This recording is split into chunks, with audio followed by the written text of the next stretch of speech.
இனியா மறுபடியும் ரித்தீஷை எழுப்பி பார்ப்பாங்க. ரித்தீஷ் எழுந்திருக்கவே இல்லைன்னதும் இனியாவுக்கு ரொம்பவே பயமாயிடும். மூக்கு பக்கத்துல விரல் வச்சு பார்ப்பாங்க. ரித்தீஷ் இறந்துட்டாரு அப்படிங்கிறது இனியாவுக்கு கன்ஃபார்மா தெரிஞ்சு போச்சு. இப்போ என்ன பண்றதுன்னு தெரியாம அழுதுட்டே அவங்க அம்மாவுக்கு ஃபோன் பண்ணி நடந்தது எல்லாத்தையும் சொல்லுவாங்க.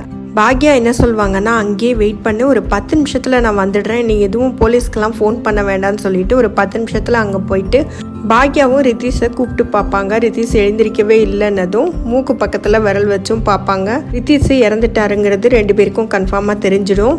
இனியாவை சத்தம் இல்லாமல் வா, அழாமல் வா அப்படின்னு சொல்லிட்டு இப்போ இங்கே இருக்க வேண்டாம்னு வீட்டுக்கு கூட்டிகிட்டு வந்துடுவாங்க. வீட்டுக்கு கூட்டிகிட்டு வந்துட்டு எல்லார்கிட்டையும் விஷயத்த சொல்லுவாங்க. எல்லாருக்குமே ரொம்ப கஷ்டமாக இருக்கும். கோபி இனியா கிட்ட, நீ எதுவுமே பண்ணலை, நீ எங்கேயுமே போகலை, போலீஸ் ஸ்டேஷனுக்கெல்லாம் உன்னை அனுப்ப மாட்டேன், பார்த்துக்கலாம், நீ கவலைப்படாமல் இரு அப்படின்னு சொல்லுவார். இனியாவுக்கு ரொம்பவே பயமாக இருக்கும். இல்லை டாடி, நானே போய் சரண்டர் ஆகிடுறேன், போலீஸ் என்னை தேடி கண்டிப்பாக வருவாங்க, அதுக்குள்ளே நானே சரண்டர் ஆகிடுறேன் அப்படின்னு சொல்லுவாங்க. இல்லைடா இனியா, நீ எதுவுமே பண்ணலை, எங்கேயுமே போகலை, நீ அமைதியாக இரு அப்படின்னு சொல்லிட்டு இருப்பாரு. அங்கே சுதாகரும் சந்திரிகாவும் அந்த ஹோட்டலுக்கு போய் பார்ப்பாங்க. அங்கே ரித்தீஷ் இறந்து கிடந்ததும் ரொம்ப ஷாக்கிங்காக இருக்கும். சந்திரிகாவும் ரொம்ப அழுவாங்க. போலீஸ்லாம் வந்து என்கொயரி பண்ணிட்டு இருப்பாங்க. சுதாகர் கிட்ட உங்களுக்கு யார் மேலேயாவது சந்தேகம் இருக்குதான்னு கேட்டதும் அவர் ஃபேமிலியில் நடந்த எல்லா விஷயத்தையும் சொல்லுவார். இனியா தான் இதுக்கு முழுக்க காரணம், இனியாவோட நடவடிக்கை சரியில்லை, அவள் வேற பையனோட ஒரு அஃபேர் வச்சிருக்கான்னு 2 பேருமே மாற்றி இனியாவையே சொல்லுவாங்க.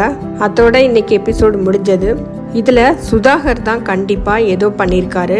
ஏன்னா சுதாகர் தான் இனியா கரெக்டாக போலீஸ்க்கு போகும்போது ஃபோன் பண்ணிட்டு தான் இருக்கிற இடத்தையும் சொல்லிட்டு தான் அங்கே இல்லாமல் ரித்தீஷை மட்டும் அங்கே இருக்கிற மாதிரி பார்த்துக்கிட்டாரு. இதில் கண்டிப்பாக ரித்தீஷ்க்கு சுதாகர் தான் ஏதோ ட்ரக்ஸ் எடுக்கும்போது மருந்து கலக்கி கொடுத்துருப்பாரு.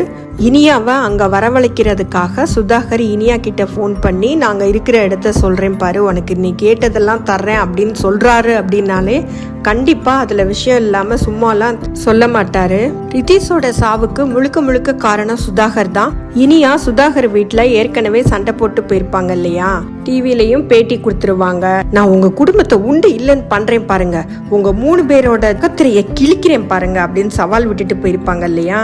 அதனால கண்டிப்பா சுதாகர் தான் இனியா மேல பழி போடுறதுக்காக இனியாவுக்கு ஃபோன் பண்ணி இனியாவை ஹோட்டலுக்கு வரவழைச்சிருப்பாரு. சுதாகர் தான் ஏதோ பண்ணியிருக்காரு. நாளைக்கு என்ன நடந்ததுன்னு பார்க்கலாம்.